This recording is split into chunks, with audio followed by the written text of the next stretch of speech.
All right, we are back for round 10. This is round 10, day 9 coming up. We've got on the water. Where's our rider list? Who is in this heat? We've got the first one we've got Lake, Withington, Biniash, Capel, May, Christensen, and Norman. All these guys coming up on deck. Do we have enough time before the start to run a little interview?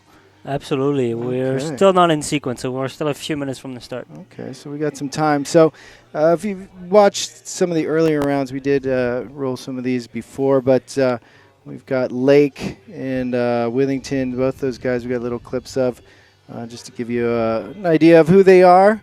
Kind of makes it a little bit more personable. So check this out. We'll hear what Adam Withington, as we caught up with him earlier in the week. So my name's Adam Withington. I'm from La Ventana in Mexico, but I live in Maui right now. Yeah, we're here in St. Peter-Ording for the second tour stop in slalom. I'm pretty stoked on the slalom thing. It's very fun because it's very high-speed racing. You know, you're not allowed to. You can't really afford any mistakes because if you do one mistake, you're basically out of the game. And yeah, it's been fun doing all this slalom right now. It's at the leading edge of it. I am currently, like I said, living in Maui, training with Alex Guerra, with Paulo Rista, so I feel pretty equipped with what I got in terms of equipment, and my skill level I think is pretty good now. So yeah, super fun, the slalom thing, and we'll see how it goes. So my name's Adam Withington. All right, that was Adam Withington from Mexico. We still have a little bit of time until the start of this heat. We got enough time to roll a little clip of Bernie. Bernie, yep. We got about a minute, so. All right, let's hear what Bernie, a.k.a. Brian Lake, the man who seems to be dominating this round so far, let's hear what he said. This year on the PKRA, we're doing slalom racing, and last year we were doing course racing, so this year with slalom racing, it's a little bit more high speed, kind of cutthroat surf style contest form. You race a bunch of guys in a heat and you either make it to the next round or not, and it's high speed reaching and it's pretty fun. The races are quick, like 3 minutes long, and I really enjoy that. And versus last year we were doing course racing where you go upwind and downwind and you'd have everybody race together, and that's fun too. So either way, it's a good race, and I'm happy to be here. This year. All right, that is Mr. Brian Lake, and this is Mr. Dave Taberski right here. We're joined by Antoine Jobert, one of our freestyle judges, and we are in the midst of one of our slalom races getting ready to start. This is going to be round 10. This is number 3 for the day, and that seems to be the start. So let's take you back to the action right there, as in this heat we've got Brian Lake. We just heard from him. Adam Withington, we heard from him as well. Gunnar Biniach from Germany. Kappel, May, Christensen, and Norman. All those guys right there lining up, 8 of them. Pinning it. Looks like Brian's out in the lead, which is not that big of a surprise. Looks like Gunnar's got a decent start. Gunnar Biniach is an experienced racer. He's German, but living in Fuerteventura, I believe, and he's definitely been around the race circuit, was quite competitive on the course racing circuit, and now is enjoying some slalom. Following Gunnar, we've got, looks like Adam Withington on that yellow kite. I'm surprised Adam hasn't gone down to his 14. It's pretty mixed right now. I know Kerner is on his 13. And Adam's not that big of a guy. He's about the same size as Julia, maybe just a few kilos more, but he's staying with it. And Brian is staying on his 18 as well. Gunnar with a little bit of a butt check around that corner. And Adam stalling, not having the best transitions around those jibes. Adam Withington seems to have stumbled a few times here in the earlier heats. Mr. Withington is somewhat struggling here. At times I was hoping that he would be a little bit stronger in some of these races. I know he was as well. He's got plenty of time on the race course. He's been training quite a bit with Alex Aguirre in Maui. But it still looks like he's got a little bit of homework to do here around those buoys. I think the light wind. For the guys that have been racing, who are used to going in light winds, right? They're kind of used to it. If you live on Maui and La Ventana, you may not go riding until we get 12 knots. Easily. And maybe not even 20. Yeah. So it does pay dividends to train in all conditions, because largely slalom, you can run it down to about 6 knots, so that's definitely a big part of the discipline, so it makes a lot of sense to be training in those quite light winds. But we had a little bit of a course change over the break. I don't think it was super substantial, but we moved one of the buoys about 30, 40 meters away from the beach to make that last tack towards the finish line a little bit more downwind. Is that, as I understand it? So what it's going to do, it's going to slow down the second leg between Mark 2 and 3, but should speed up the third leg and give the racers more room so they can really open up and not have to worry about the beach. Because right now when you're running with those big fins and when you start getting 100 meters from the beach with fluctuating tides, you're just not sure how much room you have. And water is pretty murky, so you can't see the bottom. Yeah. And we did see some people get caught up in that and running their fins into the sandbank at the finish line. A couple times that happened yesterday. Yeah, we've got Gunnar Binyash coming in second and Adam Whittington in third. And looks like Capel is in fourth.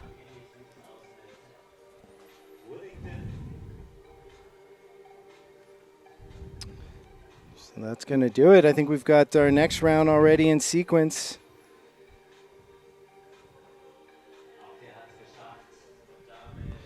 Coming up. How much time do you think we have before the It's going to come up fast. I see the guys lining up. I think they might already be going.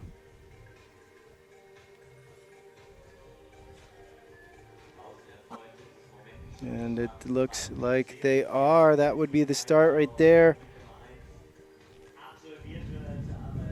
Looks like Ozzie Smith. Who is on that fly surfer out in front? That's my question. On the fly surfer in front,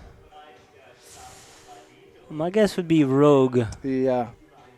Rogue's been kind of playing with a few different kites, kind of toying around. And I saw him ride I think he rode the Core, the Cabrina. He's just looking for the best light wind machine. Oh, the fly surfer might be the call in this race.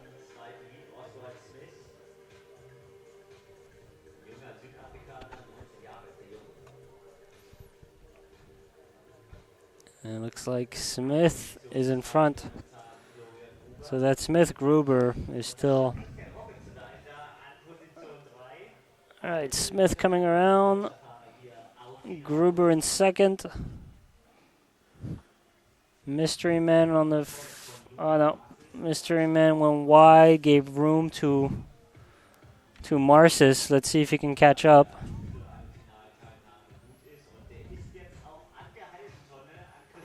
And Ozzie and Gruber, right? Gruber really battling it out. Tangle and finish the race if they want to make it to the final.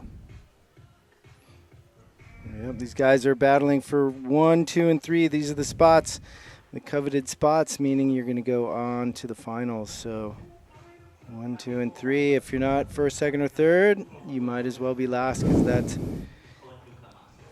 fourth place doesn't really get you far. Definitely doesn't get you in the finals. So how do they score the lower placing? So in the final, those are where the scores really matter. So the final, you get a score of 1 through 9. And since we're only wanting one round before, everybody who's not in that round gets a 10th. All right. So just for starting in the round, you're guaranteed to finish 10th. And that is, looks like Ozzie Smith did a pretty good job of passing Florian Gruber, but it is still fairly tight.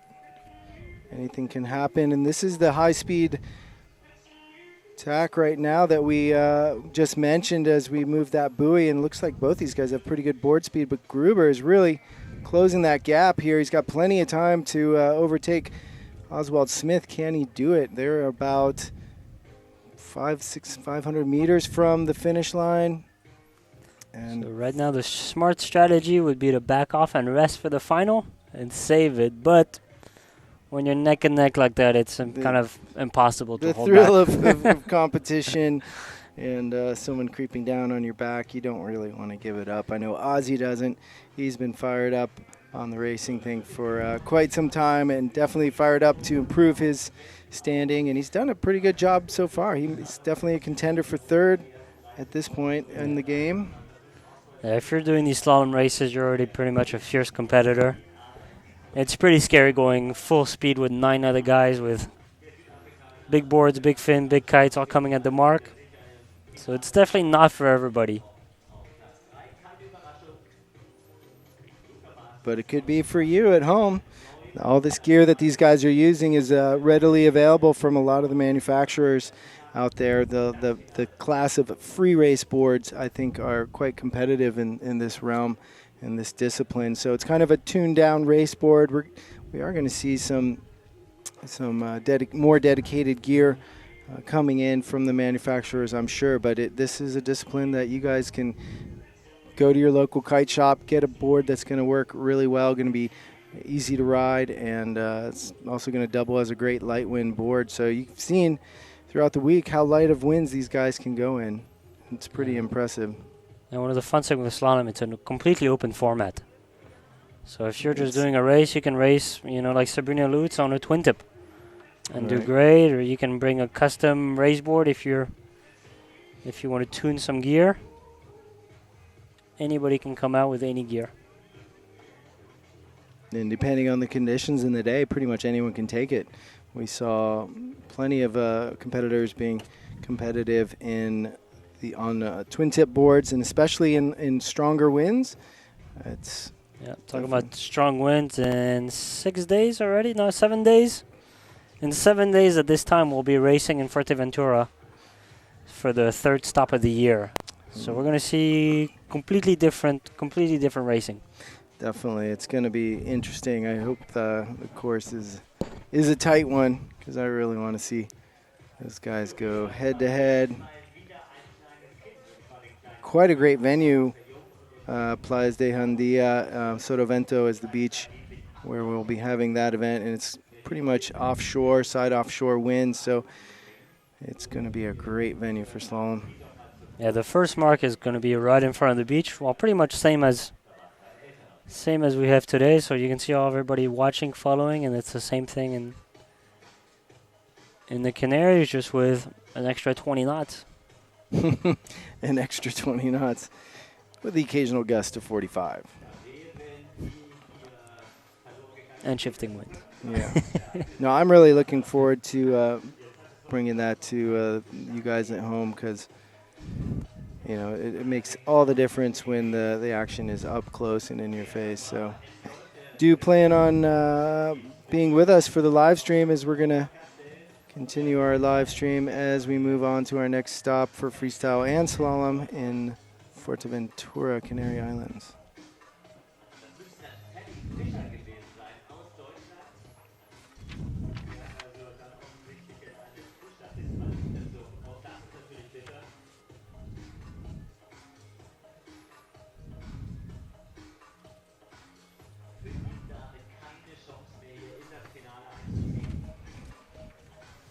It is, what is it, Saturday, 6:12 here local time, and the beach is packed. People enjoying the sun and the sand and the breeze. So who do we have coming in? Coming in, that's a good question. Can't really see the kite, but it looks like that is Baumeister on his ASV kite, and he's in the lead. This could be the first bullet for Baumeister.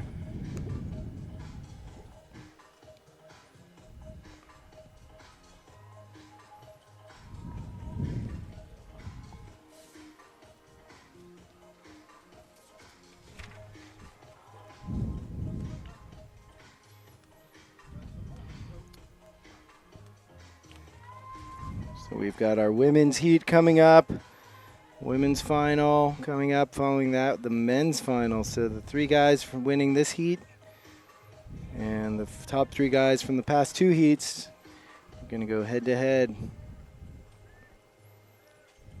And it could be a little bit of a different game here with all the increase in wind speed as well as the movement of one of our buoys.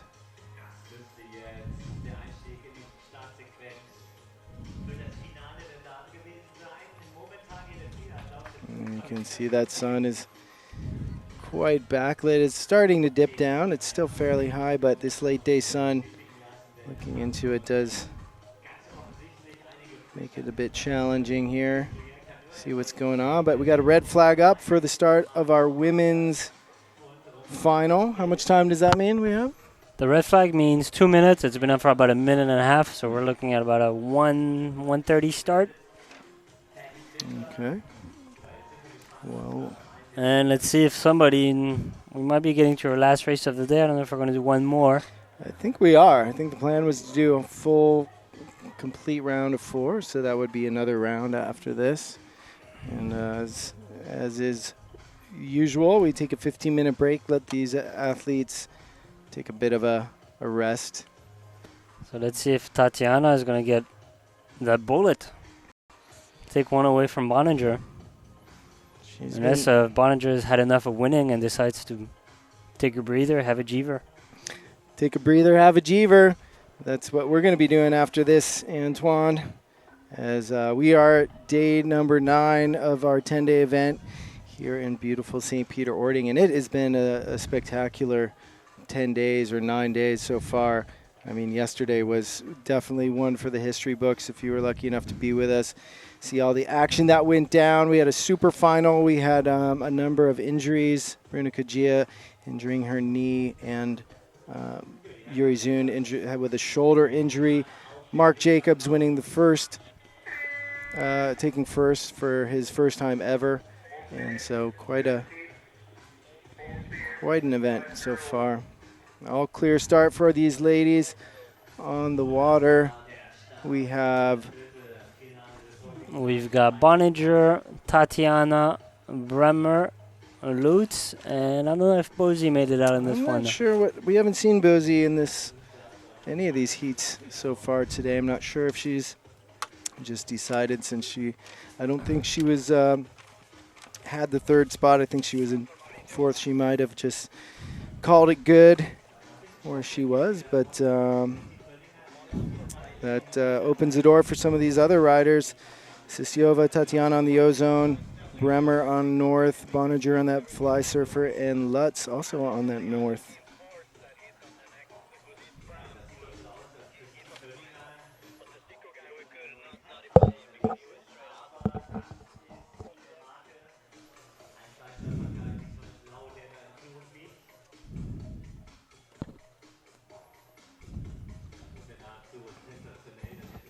There's no surprise in this one. Well, it looks like the 2 girls went 2 smaller kites. Did they? How can you tell? Different colors. Okay. Man, you are sharp cookie right there, Antoine Jobert. I am glad to have you here in the booth helping out with this racing, because it's just definitely, you've done some racing yourself, isn't that correct? No, I haven't. You not. haven't? I haven't. Oh, just some border cross back in the day. Back in the day, that's right. But no, not since it's really evolved the past 4 or 5 years. With all the gears, the kites, You were threatening to do some racing earlier this year when we had the big scare that it was going to make it to the Olympics. Everyone was scrambling for gear, only to be disappointed when we found out that it was just a bad joke. But the slalom is really appealing. I really like this. The racing format No, I is think not my cup of tea, but the slalom looks fun. definitely, I agree. Oh, looks like we got a kite down. Looks like it's Bremer. Let's see. Really, she dropped her Yep. big kite. Wow, No, looks like it's gonna relaunch. Tatiana No would be problem. pretty pleased. No, not Bonninger. Bremer. Okay, gotcha. Bonninger is saying mistake-free and in front. She has been just nailing it every single race. I think she is going to be the one to beat in the ladies' fleet. Hopefully she shows up to Fuerteventura. It'll be interesting to see what our fleet looks like. It's gonna be In Fuerteventura. It's Spain. gonna be an all-men's fleet. Oh, really? No, No women, okay. no women's fleet in Fuerteventura.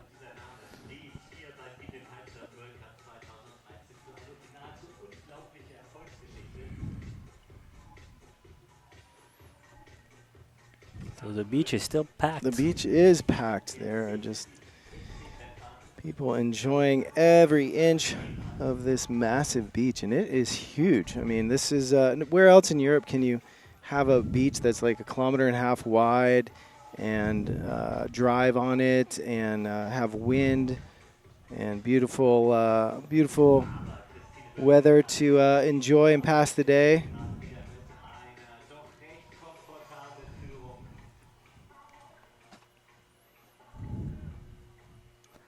We see Jerry in front playing some football. Jerry or Van de Kop, Jerry van der Kop.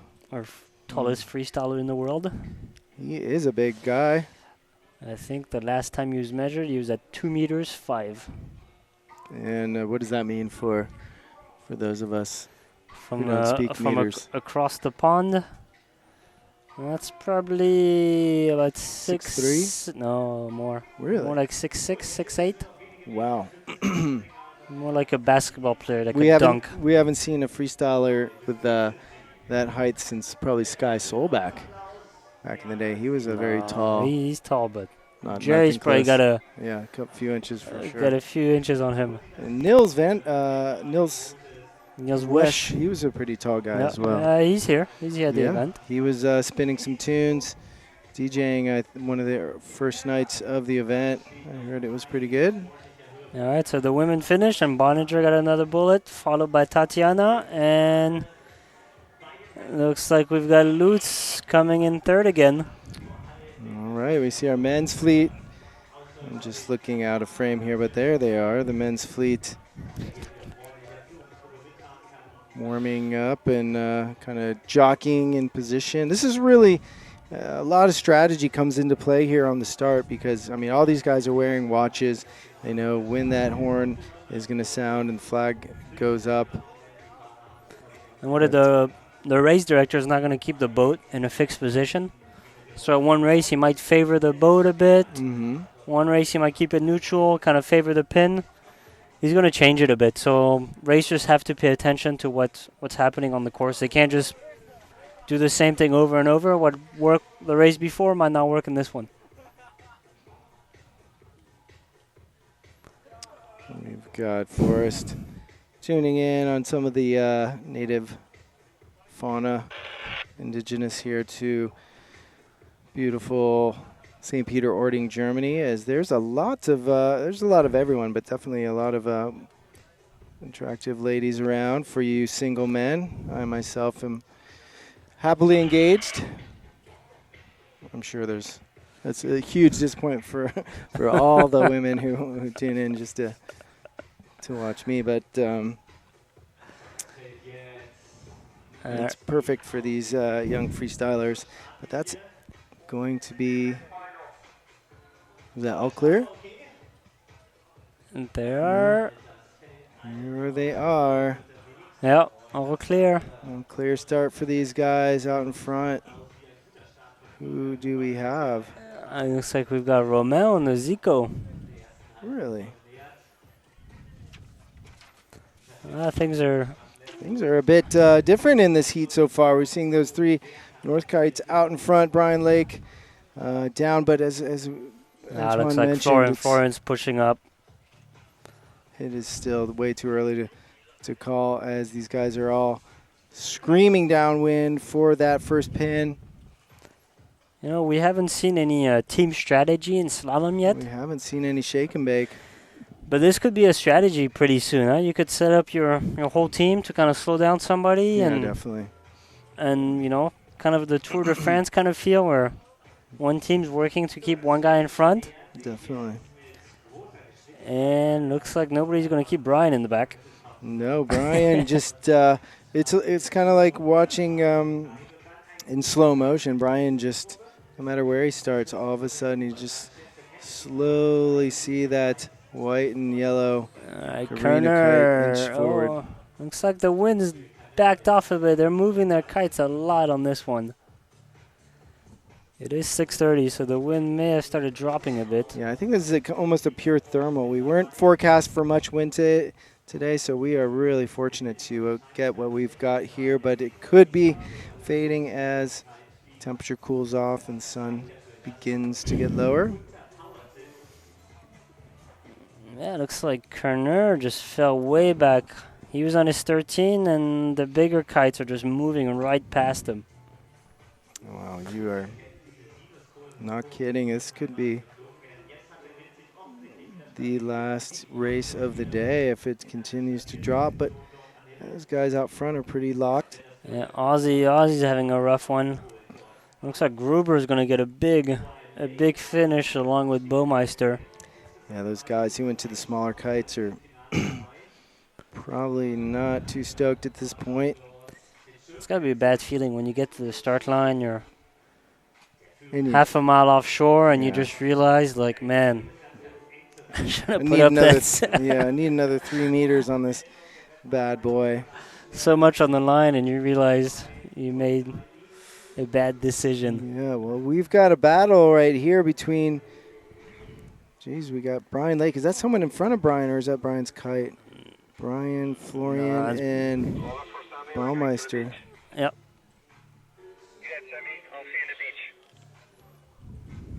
It looks like this will be the last race of the day. Who knows? It's still too early to call.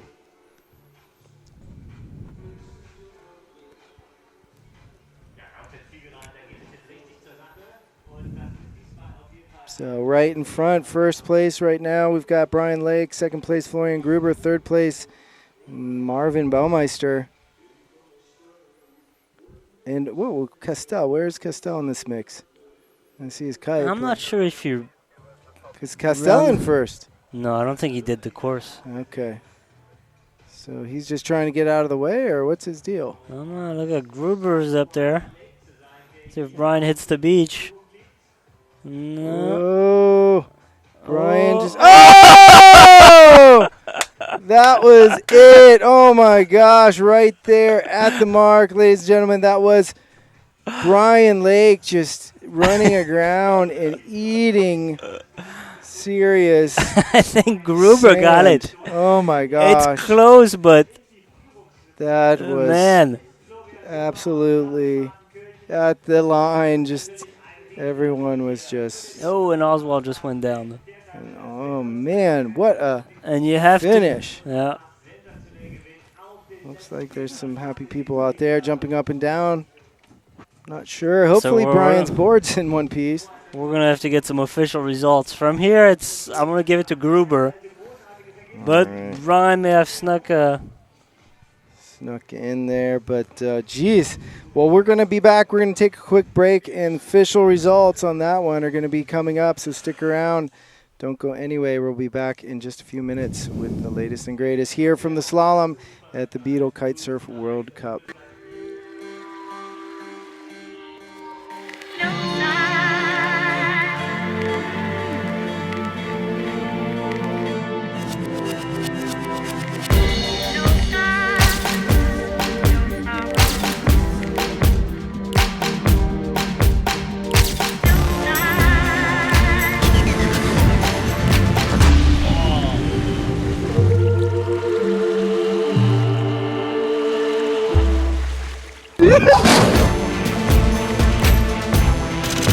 Just one more.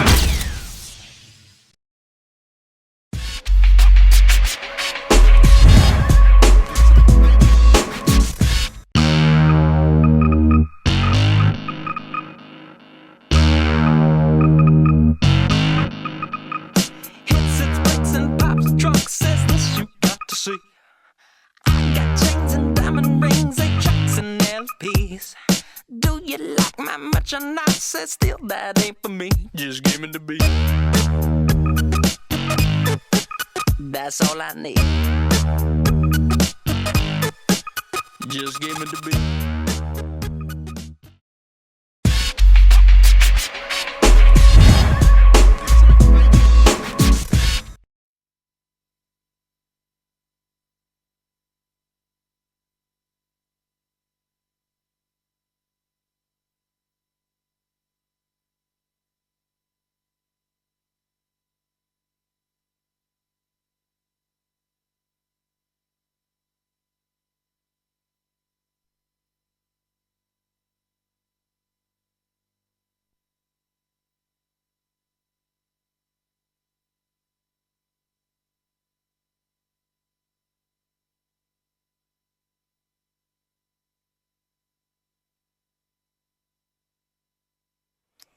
All right, and we do have results from that last heat, man. What a doozy. That was pretty insane, and too bad for Mr. Brian Lake. But you know what? He's got plenty of discards that he can work with, so that's not going to upset him too much. But results on that last race was first place, Florian Gruber. Second place, Marvin Baumeister. And in third place, it was Marcis. So that is our 1, 2, and 3 for that race, and that could do it for the day. We see the guys with the kites up in the air, and I'm not sure if we're going to get to run another race or not, but No, I believe you believe that that's going to do it? they're done. Yeah, the wind was dying. They're packing it up, calling it for the day, waiting for tomorrow. All right. Well, fingers crossed that is going to be the case, as we don't have a whole lot of wind forecast for tomorrow. But we didn't have a whole lot forecast for today, so keep your fingers crossed. Those of you who are can't wait to see more slalom action, as we've had a pretty good day and a pretty great event actually so far for our slalom riders. So do want to thank you guys for being with us. It's been kind of a nice day after such a massive marathon day yesterday with our finishing our single and then running through the whole double elimination of our freestyle. So an impressive day under our belts again. So just going to sign off here from the Beetle Kitesurf World Cup. Dave Tyberski here with this guy doing our social media. Give a little look to the people at home, Antoine. So just updating in my tablets the results, giving it to whoever's just on Twitter. Yeah. And but anyways, yeah, guys, thanks so much for joining us.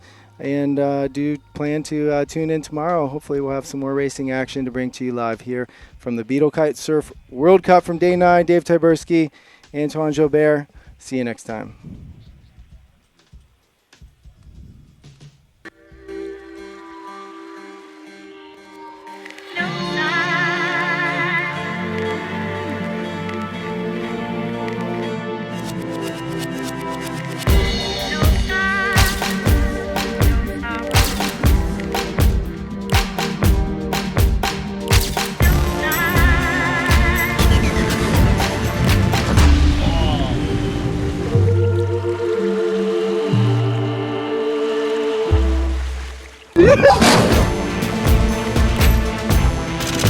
Just one more.